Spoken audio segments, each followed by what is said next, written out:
अरे मम्मी जी, आप किचन में? क्यों, मैं किचन में नहीं आ सकती क्या?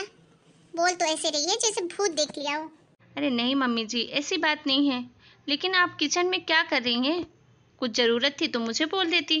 अरे कोई जरूरत नहीं थी बहू, बैठे बैठे बोर हो रही थी, क्या करूं?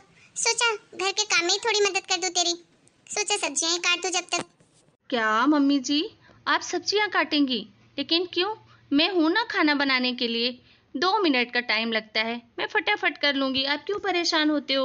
अरे बहू परेशान नहीं हो रही हूँ, मेरे हाथ पैरों में जंग लग जाएगी इस तरीके से बैठे बैठे। अरे अभी मैं इतनी भी बूढ़ी नहीं हूँ कि कुछ भी नहीं कर सकूं। और तू है कि मुझे कुछ काम करने ही नहीं देती। तो तू ही बता क्या करूं मैं सारा दिन? कितना टीवी देखूं, कितना मोबाइल चलाऊं, बता। वाह मम्मी जी, आप दुनिया की इकलौती औरत हैं जिसके पास टाइम पास करने के लिए कुछ काम नहीं है। अरे अब आपका बुढ़ापा आ गया है, जाइए 4 सहेलियों से मिलिए, गप्पे मारिए, बीसी खेलिए, तंबोला खेलिए, सबकी बहुओं की चुगली कीजिए। कितने सारे तो काम हैं। और बुढ़ापे में सासों के यही तो काम होते हैं। मजाक कर रही है ना तू? नहीं मम्मी जी, मैं तो सच कह रही हूँ। तेरी शादी को पूरे 5 साल हो गए हैं। तूने देखा कभी मुझे किसी से पंचायत करते हुए? मैं तो अपने घर में ही भली हूँ। मुझे तो अपने घर में ही अच्छा लगता है। टीवी देख लेती हूँ, मोबाइल पे बात कर लेती हूँ, बस। मम्मी, मम्मी, अरे कहाँ हो यार सब? हाँ, ये तो गुड़िया की आवाज लग रही है। सही सुन रही हूँ क्या मैं? हाँ हाँ मम्मी जी, आवाज़ तो दीदी की ही लग रही है। मैं देखती हूँ। तू क्यों? मैं भी देखती हूँ, ऐसे अचानक कैसे आ गई? चल जल्दी। अरे गुड़िया तू अचानक यहाँ कैसे? सब ठीक तो है ना? अरे क्या सब ठीक है? अगर ठीक होता तो मैं यहाँ आती क्या? पर हुआ क्या है? तू इतनी गुस्से में क्यों आई है? अरे गुस्से में नहीं तो क्या नाचती हुई आऊं? आपने तो मेरी जिंदगी बर्बाद कर दी उस घर में शादी करके। अरे चैन से जीना मुश्किल हो गया है उस घर में। एक तो सास मेरी नकचड़ी, जब देखो हर चीज में शिकायत ही रहती है उसकी। ये ऐसा नहीं, वो वैसा नहीं। और ऊपर से मेरी ननद, उसके तो हुक्म ही कभी बंद नहीं होते। अरे सीधे सीधे बताएगी हुआ क्या है? तू इतनी लाल पीली हो रही है। हाँ, आपको तो मैं ही गलत लगूंगी ना। मैं तो इनसे बोल के आई हूँ, अब मैं इस घर में दोबारा वापस नहीं आऊंगी। अगर उनको मेरे साथ रहना होगा ना तो अलग कमरा लेकर रहेंगे, भले किराए से ही क्यों नहीं। लेकिन मैं उस सास ननद के बीच में रहूंगी नहीं। लेकिन दीदी ऐसा भी क्या हो गया कि आपको उनके साथ रहना ही नहीं है? बस बस, आपकी ही कमी थी। बड़ा मजा आ रहा है आपको हमारी बात सुनने में। हैं, यहाँ खड़े खड़े मेरा मुंह देख रही हो? जो ये नहीं कि ननद आई है तो जाके चाय पानी कुछ इंतजाम करूं। अब जाके लाओ जल्दी से मेरे लिए चाय पानी। अरे दीदी, मैं तो यूं ही पूछ रही थी कि क्या हो गया है। आप तो भड़क ही गई। तो भड़कू नहीं तो क्या करूं, आरती उतारूं? अरे इतनी देर से आई हो, एक गिलास पानी तक नहीं लाई हो, यहाँ मेरा मुंह देखते हुए खड़ी हुई हो। अब जाओ यहाँ से, मेरा दिमाग और मत खाओ। अरे गुड़िया तुझे क्या हो गया है?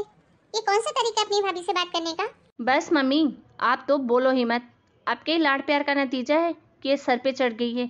और आपको तो इतनी भी अक्ल नहीं है कि बेटी आई है, बोल दो बहू को कि चाय पानी ला दे। अरे तू तो। रहने दीजिए मम्मी जी, मैं अभी चाय लाती हूँ। और मम्मी, मेरी एक बात कान खोलकर साफ साफ सुन लो। मेरे से बार बार पूछना मत कि दामाद जी कब आ रहे हैं, दामाद जी कब आ रहे हैं। वो आए या ना आए, जाए भाड़ में। मैं उनको फोन लगाने वाली नहीं हूँ इस बार, और ना ही मैं कहीं जाऊंगी। बेटा तेरी शादी हो चुकी है। हाँ, मुझे भी पता है कि शादी हो चुकी है, तभी तो मैं रो रही हूँ। अरे शादी हो गई तो क्या ये मेरा घर नहीं है? मेरी जब तक मर्जी होगी मैं इसी घर में रहूंगी, मेरा भी घर है ये, समझिए आप। अरे गुड़िया ऐसा नहीं होता है। अरे गुस्से में ऐसे फैसले नहीं लिए जाते। तेरी जिंदगी का सवाल है।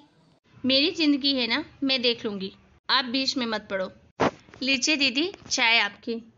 अरे वाह, 2 मिनट में चाय भी बन गई। पंचायत सुनने में लेट हो रही होगी, और शर्म तो है नहीं जरा सी। खाली चाय लाके पकड़ा दिया। अरे चाय के साथ बिस्किट, चाय पकौड़े कुछ भी दे देती। और मम्मी, तुम जरा सास के जैसे व्यवहार किया करो इसके साथ। तुम्हारी वजह से ये सर पे चढ़ गई है। जरा सा मैनर नहीं है कि घर में कोई मेहमान आया है तो उसको ढंग से चाय पानी दे दूं। डोर खींच के रखा करो अपनी बहू की। कहीं ऐसा ना हो कि एक दिन तुमको पछताना पड़ जाए, हाथ से निकल जाएगी, कह देती हूँ। अरे तू इन सब चीजों में ध्यान क्यों लगाती है? हाँ? सर मत पका, इतनी जोर जोर से चिल्ला रही कि सर में दर्द होने लगा। क्या तबीयत तो ठीक है ना आपकी? तबीयत तो ठीक ही थी, लेकिन तेरे आने के बाद ठीक रहे तब ना। क्या मतलब है आपका? कुछ मतलब नहीं है, चुप रह थोड़ी देर। जब से आई चे चे चे चे, चाय पी चुपचाप। नहीं पीनी मुझे चाय वाय, मेरे लिए गरम गरम खाना बनवा दो, मैं जा रही हूँ अपने कमरे में। और भाभी हाँ सुनो, मेरी ड्रेस निकाल कर प्रेस कर दो जरा, मुझे पहनना है, मैं जा रही हूँ नहाने। अरे तू कहीं की। रहने दीजिए ना मम्मी जी, मैं निकाल देती हूँ दीदी की ड्रेस। आप जाइए दीदी नहाने, मैं प्रेस करके रखती हूँ। बहू क्यों रोका तूने मुझे? अरे वो आई है तो क्या खुद के कपड़ों में प्रेस करके नहीं पहन सकती क्या? क्या करेगी वो? कोई बात नहीं मम्मी जी, दीदी अभी गुस्से में है और परेशान भी है, मैं एक जोड़ी कपड़े में प्रेस कर दूंगी तो क्या हो जाएगा, आप चिंता मत कीजिए, मैं सब संभाल लूंगी। ठीक है बहू। देख गुड़िया, तेरी भाभी थी इससे मैंने ज्यादा कुछ बोला नहीं। मेरी बातें कान खोल कर सुन ले। शादी के बाद लड़कियां मायके में 2-4 दिन ही अच्छी लगती हैं, वो भी तीज त्योहार पर, या फिर कभी कुछ फंक्शन प्रोग्राम हो, भाई माँ बाप बुलाएं तभी। उसका अपना घर उसका ससुराल होता है, समझी?